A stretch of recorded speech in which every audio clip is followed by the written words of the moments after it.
Happy new moon, friends. You're here with the Imp Goddess. So today we're going to be talking about some sound healing that I experienced last night during the new moon.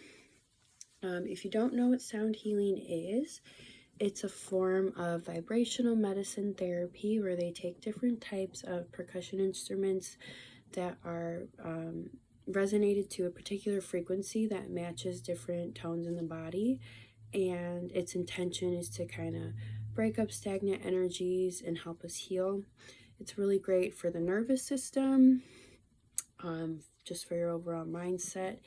And I have not experienced one since pre-COVID, not to this extent at least, and it was awesome. They were even doing like bowls on our bodies and hitting them, and you could like really feel the vibration go through you, which I thought was super cool.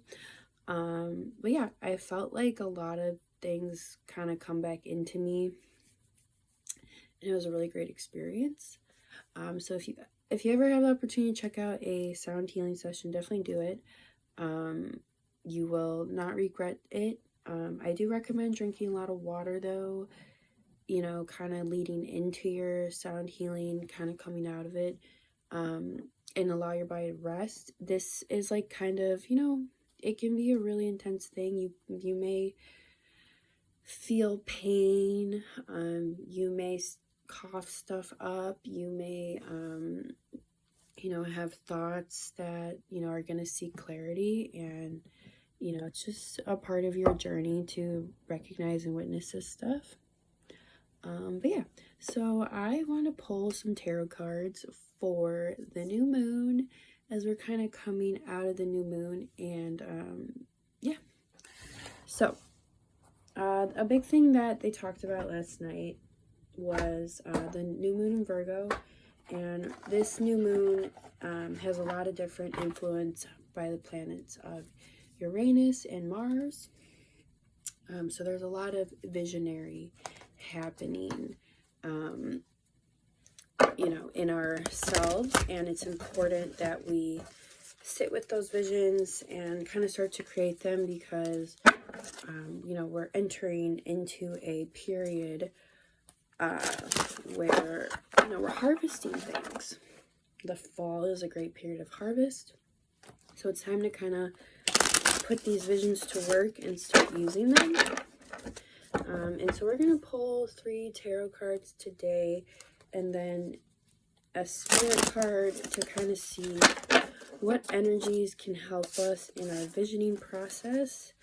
I'm using the Mythical Goddess Tarot Deck by Katherine Skiggs. I met this artist personally, and this tarot deck has only proven to me its magical abilities ever since I've gotten it. So definitely check out Katherine's work. She does soul paintings and works with, makes tarot cards, and she has a lot of really great stuff. Okay, so I just kind of let the cards do their thing. So let's kind of get a little bit more focus and ask what energies can help us with our visionary Virgo new moon intentions. So we have 1 card, and I'm going to pull 3 cards. And I just kind of asked, you know, what cards, what messages does the spirits have for us? What messages do our spirit guides, highest masters have for us? Okay, this is great.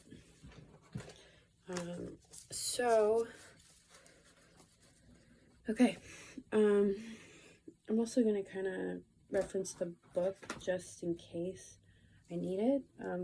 It's right there. Okay, so we have kind of like, I kind of look at this as like mind, body, spirit. So what can we do for our mind to help us in this visionary process? And we have courage.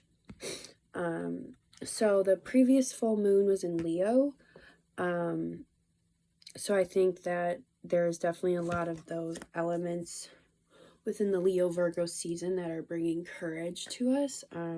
Having courage as mindset. I think courage is something you have to choose and have. And, you know, we may have to go into situations with, you know, forcing ourselves to have courage, but go into every situation with courage. This is also kind of in sync with the Rider-Waite deck. The Courage card. In this particular card, courage is ruled by the planet of Mars, and it is ruled by the zodiac sign of Leo. So right now Mars has a lot of influence on this new moon. Mars kind of has to do with anger, and also, like, it's kind of a very fiery planet. So definitely, like, transmuting our anger and frustrations and having the courage to look at those things within us to kind of, you know, move forward in a healthier way. The lion is also seen here in the card. And the lion can also be cowardly. So, you know, when we are wanting to act in cowardly ways, how can we transmute that with courage? So not avoiding situations or people. It's definitely things that I struggle with. I struggle with avoiding people, especially people of power, that have power over me.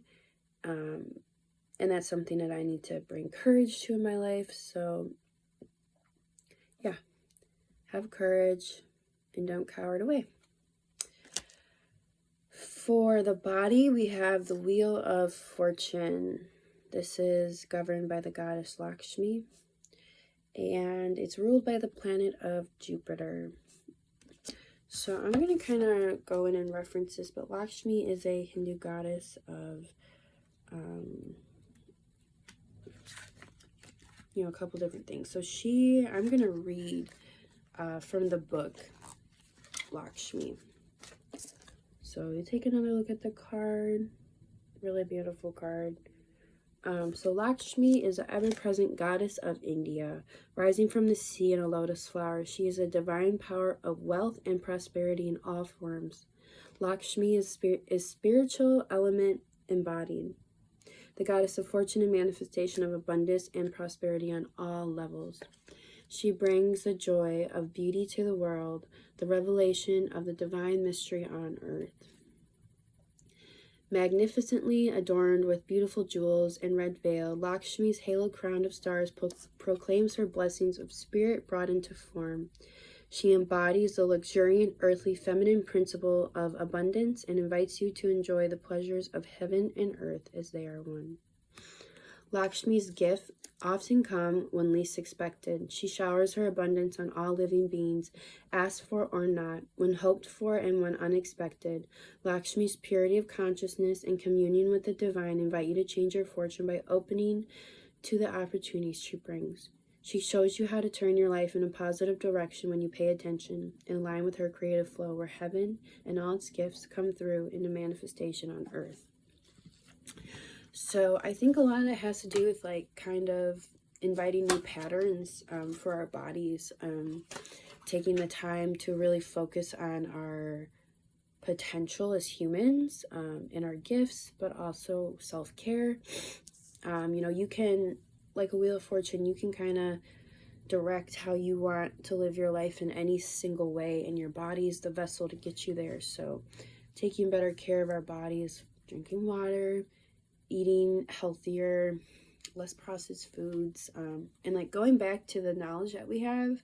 I know for me, COVID, this pandemic, I've had a lot of things throw me off, like, especially with, like, how I take care of myself. So I think kind of, you know, just, you know, rerouting my fortunes and making the conscious choice to, like, choose a healthier lifestyle and choose better foods and drink more water, you know, can definitely help us be aware of when, you know, our abundance and prosperity is setting in. So we have mind, body, and then our last card is spirit. And for the spirit card, we have wind, intention, It's the number 6. It's ruled by the planet of Mercury and Aquarius. I just want to look at the book really quick just to make sure that I have that right.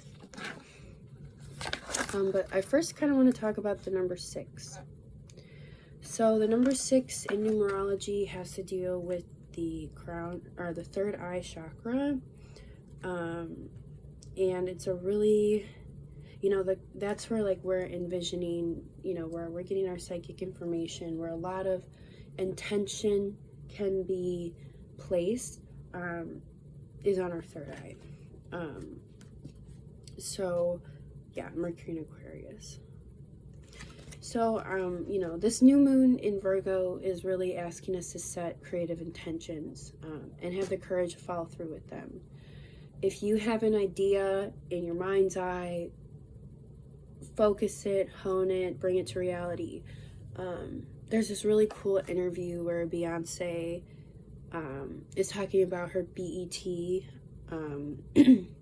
like performance, and she was doing, I think she was doing Crazy in Love, I can't remember the song, but she was like, she designed the stage, and she was like, I saw it in my mind and I drew it on paper and it became reality and it happened. And I think that, you know, we can do this with so many things. I mean, Beyonce is a super level, very successful musician and, you know, individual. And I mean, there are so many things that we can bring into fruition if we just focus on it and hone it and, you know, not give up on it. For me, it's kind of been like a lot with my healing work, you know, following through with a lot of stuff. Like when I have ideas about like different modalities I want to bring to my table, or different, you know, tarot videos or stuff like that, like having the intention and you know, just being focused with it. So this new moon, think about what you're trying to intend for yourself and for others. And yeah, thank you guys so much. I'm getting a call, so I'm gonna hop off, but yeah, it was great talking.